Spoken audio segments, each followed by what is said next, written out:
வணக்கம், welcome to foods of India. இன்றைக்கி நம்ம ரொம்ப சிம்பிளாக 2 நிமிஷத்தில் எல்லோரும் ஈஸியாக ரெடி பண்ணுற மாதிரி இட்லி தோசைக்கு ஏற்ற நல்ல காரசாரமான வெங்காய கார சட்னி எப்படி ரெடி பண்ணுறதுன்னு தான் இந்த வீடியோவில் பார்க்க போகிறோம். ஒரு கடாயில் 1 டீஸ்பூன் நல்லெண்ணெய் எடுத்துக்கலாம். இப்போ எண்ணெய் நல்லா சூடான உடனே காரத்துக்கு ஏற்ற மாதிரி மிளகாவத்தல் சேர்த்துக்கலாம். நான் 8 மிளகாவத்தல் சேர்த்துருக்கேன். இதை ஒரு 30 செகண்ட் எண்ணெயில் நல்லா அந்த மாதிரி வறுத்ததுக்கப்புறம் ஒரு சின்ன நெல்லிக்காய் அளவு புளி சேர்த்துக்கணும். புளியை எப்போவும் நம்ம அப்படியே பச்சையாக சேர்த்துக்கக்கூடாது. அது பித்தம்னு பெரியவங்களாம் சொல்லுவாங்க. அதனால் நம்ம கொஞ்சமாக எண்ணெயில் வதக்கிக்கலாம். அப்படி இல்லைன்னா நெருப்பில் கொஞ்சமாக சுட்டு எடுத்துக்கலாம்.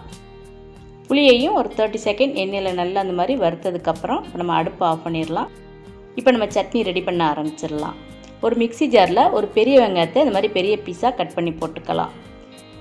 இது கூட 1/4 கப் துருவன தேங்காய் சேர்த்துக்கணும்.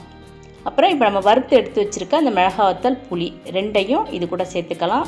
புளியை முழுசாக போடாமல் இந்த மாதிரி சின்ன சின்ன பீஸாக உடச்சி போட்டுக்கலாம். இல்லைன்னா புளி ஒரு சில நேரம் மிக்சியில் அரைவிடாமல் போயிடலாம். இப்போ இந்த சட்னிக்கு தேவையான அளவு உப்பு சேர்த்துக்கலாம். நான் கல் உப்பு சேர்த்துருக்கேன். இது கூட கொஞ்சமாக வெல்லம் சேர்த்துக்கலாம். உங்களுக்கு இனிப்பு ரொம்ப பிடிக்காது அப்படின்னு நீங்கள் நினச்சிங்கன்னா இது கூட ஒரு சின்ன பாக்களவு வெல்லம் சேர்த்துக்கிட்டால் போதும். இனிப்பு தாராளமாக பிடிக்கும் அப்படின்னு நீங்கள் நினச்சிங்கன்னா ஒரு சின்ன நெல்லிக்காய் அளவு இந்த வெல்லத்தை சேர்த்துக்கலாம். இப்போ இதை அரைக்கிறதுக்கு தேவையான நம்ம தண்ணி ஊற்றி மிக்சியில் நல்லா மீடியமாக அரைச்சி எடுத்துக்கணும். ரொம்பவும் நைஸாக அரைச்சிடக்கூடாது. இந்த மாதிரி அரைச்சி எடுத்துக்கலாம்.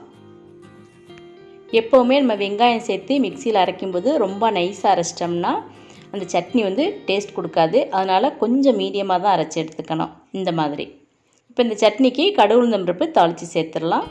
அதுக்கு நம்ம ஏற்கனவே யூஸ் பண்ண கடாயை எடுத்துக்கலாம். இப்போ அதில் 2 டீஸ்பூன் நல்லெண்ணெய் எடுத்துக்கணும். எண்ணெய் நல்லா சூடானதுக்கப்புறம் 1/2 டீஸ்பூன் கடுகு, 1/2 டீஸ்பூன் உளுந்தம் பருப்பு சேர்த்துக்கணும். இப்போ கடுகு நல்லா அந்த மாதிரி பொரிஞ்சு வந்ததுக்கப்புறம் 2 மிளகாத்தில் இந்த மாதிரி சின்ன சின்னதாக கிள்ளி போட்டுக்கலாம். கூடவே கொஞ்சமாக கறிவேப்பிலை சேர்த்துக்கலாம். அவ்வளோதான். இப்போ நம்ம அடுப்பை ஆஃப் பண்ணிடலாம். இப்போ தாளித்து அந்த கடுகு உளுந்தம் பருப்பை நம்ம இந்த சட்னி மேலே சேர்த்து நல்லா மிக்ஸ் பண்ணி விட்டுறலாம்.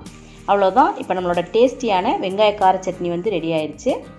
இப்போ நம்ம வீட்டுக்கு திடீர்னு ஒரு கெஸ்ட் வந்துட்டாலோ அல்லது அவசரமாக ஒரு சட்னி ரெடி பண்ணோம் அப்படின்னு நீங்கள் நினச்சாலோ உடனே இந்த சட்னியை நீங்கள் ரெடி பண்ணிடலாம். நல்ல இனிப்பு, புளிப்பு, காரம் 3ம் கலந்த இந்த சட்னிக்கு இட்லி தோசை எவ்வளோ வேணாலும் சாப்பிட்லாம், சாப்பிட்டுக்கிட்டே இருக்கலாம். அந்தளவுக்கு ரொம்ப டேஸ்ட்டாக இருக்கும்.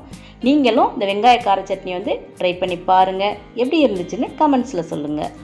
இந்த வீடியோ உங்களுக்கு பிடிச்சிருந்தேன்னா ஃபுட்ஸ் ஆஃப் இந்தியா சேனலை சப்ஸ்கிரைப் பண்ணுங்கள். Thanks for watching.